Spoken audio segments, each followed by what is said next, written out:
নমস্কার বন্ধুরা, এই গরমের দিনে আজ আমি ঠান্ডা ঠান্ডা আম পোড়ার শরবত বানিয়ে দেখাবো।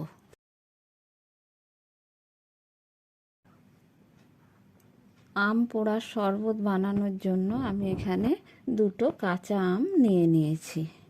নিয়ে ভালো করে ধুয়ে নিয়েছি। ধুয়ে আমগুলো আমি গ্যাসের মধ্যে দিয়ে দিয়েছি। একটি জাল দিয়ে আমগুলো খুব ভালো করে আমি পুড়িয়ে নেব। এপিঠ ওপিঠ ভালো করে উল্টে পাল্টে চার সাইডই খুব ভালো করে আমগুলো পুড়িয়ে নিতে হবে। গ্যাস খুব জোরে দেয়া ছিল, আজ তাড়াতাড়ি পুড়ে গেছে। দুটো আমি পোড়ানো হয়ে গেছে। এবার আমি আমের খোসাগুলো হাত দিয়ে ছাড়িয়ে নিচ্ছি। খুব ভালো করে খোসাগুলো ছাড়িয়ে নিতে হবে।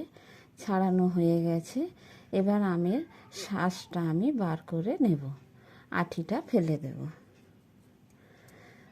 আমের শাঁসটা বার করে নিয়ে আঠিটা ফেলে দিয়ে আমের শাঁসটা আমি মিক্সির মধ্যে দিয়ে খুব ভালো করে পেস্ট করে নেব।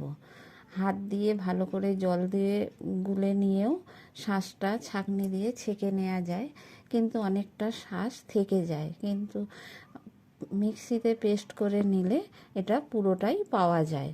তাই জন্য আমি মিক্সিতে খুব ভালো করে এটা পেস্ট করে নেব। দুটো আমেরই শাঁস বার করে নিয়েছি, আঁটি দুটো ফেলে দিয়েছি। দিয়ে এবার আমি মিক্সচার বোলের মধ্যে দিয়ে দেব আমের শাঁসটা। এই দেখুন কতটা শাঁস বেরিয়েছে। এবার আমি এটা মিক্সিং বোলের মধ্যে দিয়ে দিচ্ছি। দিয়ে কিছুটা পুদিনা পাতা আমি দিয়ে দেব। দিয়ে একসাথে পুদিনা পাতা আর আমটা মিক্সিং বোলে দিয়ে পেস্ট করে নেব। জল দিয়ে দিচ্ছি একটু, দিয়ে খুব ভালো করে এটা পেস্ট করে নিতে হবে।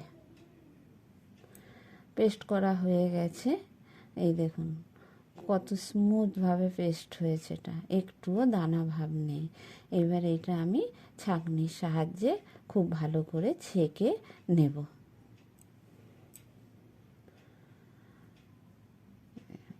এইভাবে ছাঁকনি দিয়ে আমি খুব ভালো করে ছেঁকে নেব। দুটো আম আমি পুড়িয়ে নিয়েছি। দুটো আমের আমি 2 গ্লাস শরবত বানিয়ে নেব। বড় গ্লাসে 2 গ্লাস শরবত হবে।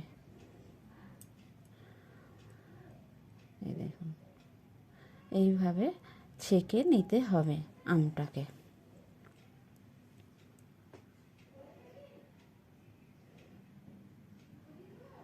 আমের ওই পোড়া যে কালো কালো কিছু ছিল খোসা, সেইগুলো বেরিয়ে যাবে ছেঁকে নিলে। আমটা পুরো আমি ছেঁকে নিয়েছি। এবার আমি জল দিয়ে দেব, পরিমাণ মতো জল দিয়ে দিচ্ছি।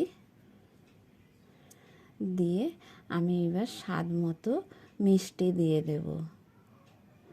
যে যেমন মিষ্টি পছন্দ করবে সে সেই পরিমাণ মিষ্টি দেবে, যে যার স্বাদ মতো মিষ্টি দেবে।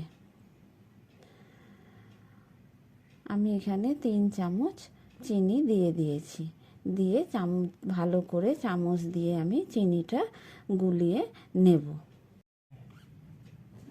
স্বাদ মতো এবার আমি লবণ দিয়ে দিয়েছি। এটায় আমি বিট লবণ দিয়েছি। বিট লবণ দিলে টেস্টটা খুব ভালো আসে। বিট লবণ দিয়ে ভালো করে মিশিয়ে আমি এটা 1 ঘন্টা মতো ফ্রিজের মধ্যে রেখে দেব, যাতে শরবতটা ঠান্ডা হয়ে যায়। এই গরমের দিনে ঠান্ডা ঠান্ডা শরবত খেতেই তো খুব ভালো লাগে। তাই জন্য আমি 1 ঘন্টা মতো ফ্রিজে দিয়ে রেখে দিয়েছিলাম। তারপরে আমি গ্লাসের মধ্যে ঢেলে দেব। দিয়ে আমি ঠান্ডা ঠান্ডা শরবত পরিবেশন করে দেব। এই দেখুন 2 গ্লাস শরবত হয়েছে। এই শরবতটা গরমের দিনে খুবই ভালো লাগবে খেতে।